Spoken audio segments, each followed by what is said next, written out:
at Silvermine today. We're going to show you how to do a pillar kit. I have Tony here with me. He's a skilled mason and a trained mason, and he's going to show you how easy it is to work with Silvermine. Let's come over and look at the kit and just kind of show you what the kit has to offer. A lot of people are using OSB. We decided that we're not going to use OSB. We have PVC. The reason why we're using PVC is for the product not to rot, and it's going to have great water management. Especially when you're using masonry products, you really want to make sure that you're thinking like the raindrop, being the raindrop, and not having water issues down the road. So we're going to get into this right now and show you how easy it is to install it. And the nice feature about it, like we mentioned, there's no felt you have to install first. You just start going with the stone, and Tony, our mason, will show you how great and easy it is. So this is the pillar kit right here. There's going to be 6 total pieces. What we're going to show you right now is right out of it is you're going to set it up this way. First thing you're going to do is do the top panel that has 3/4 of it already cut out. You're going to want to screw that one down and make sure it's squared properly, and then from there work your way around. This piece right here is your axis panel. Your axis panel is going to be where you anchor it down. The other feature to this column itself is that we have it off the ground. The reason we have it off the ground is to make sure that the stone doesn't heave and have issues down the road. After completing putting the column together, this is what it's going to look like. It's nice and square. It's ready to go and put stone on. So in all the kits, you will receive a bag like this. This is going to be all your screws to install your stone. And what this is going to be is a 1.5 inch stainless steel screw. It's going to come with the bit, and you'll be ready to go. So it's important that you find some 1/2 inch plywood out at the job site or rip a few of the boards. The reason why we need 1/2 inch plywood is because we want that stone off the ground a little bit. The reason behind that is if you see right here is going to be lifted up a little bit, so then when you're doing your stone and you're setting on it, it's going to make it even. Plus that helps that it's not rusting on the ground, your stone too. You're going to see Tony right now, he's installing the stone. He's putting 2 screws in, and it's just running around making it happen. The first course is very important because that's going to set the tone for the whole pillar, so we have to make sure that first course is perfect.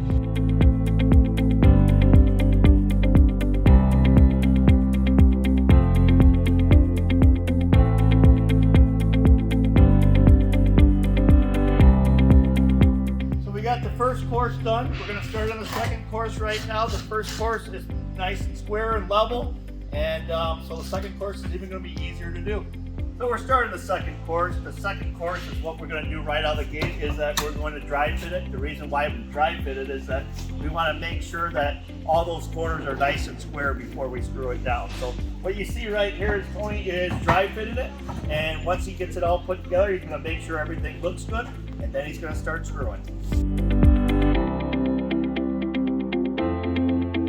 Making sure everything's nice and tight and it looks good before he starts setting the screws.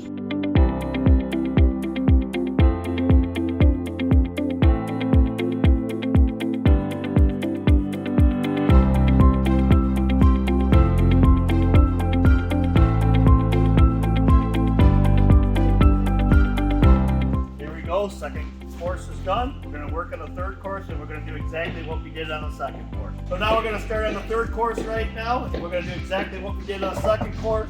Then we're going to dry fit it, make sure everything's nice and square. So just going to do a quick walk around just to make sure everything's tight and ready to get screwed down. So what you notice too is that he is setting the screws lower in place. You're going to want the screws down where you see right here. You really don't want the screws up high. So make sure you position the screws right above the stone area.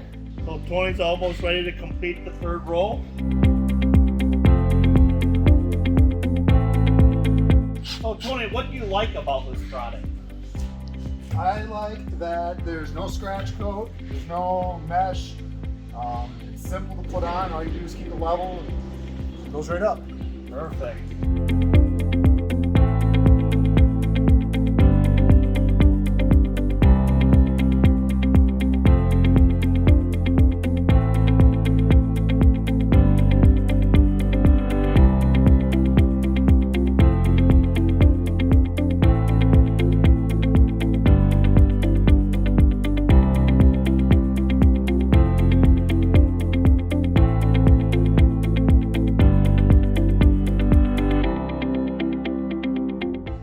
course, we still want to make sure that we're using a level because we want to make sure that it's straight, level, and tight.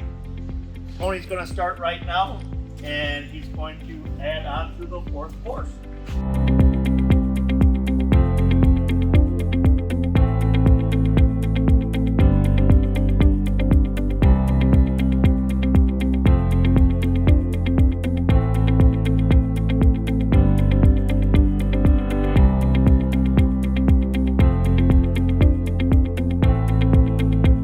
So we're to the final course.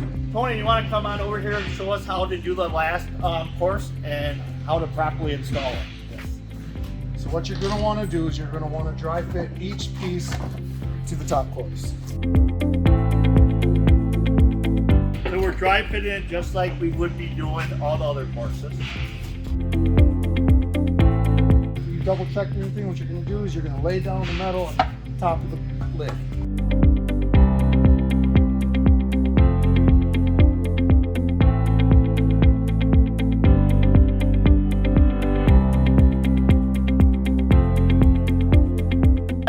Right now, so we're going to be putting the pillar cap onto the pillar. First thing you're going to want to do before you do this is to make sure you're looking at this and make sure that you are somewhat square.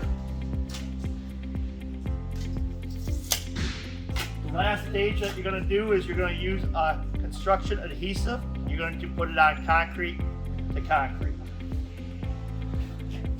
Tony's going to put it on right now, the cap. Once he puts the cap on, he's going to look around it to make sure that the reveal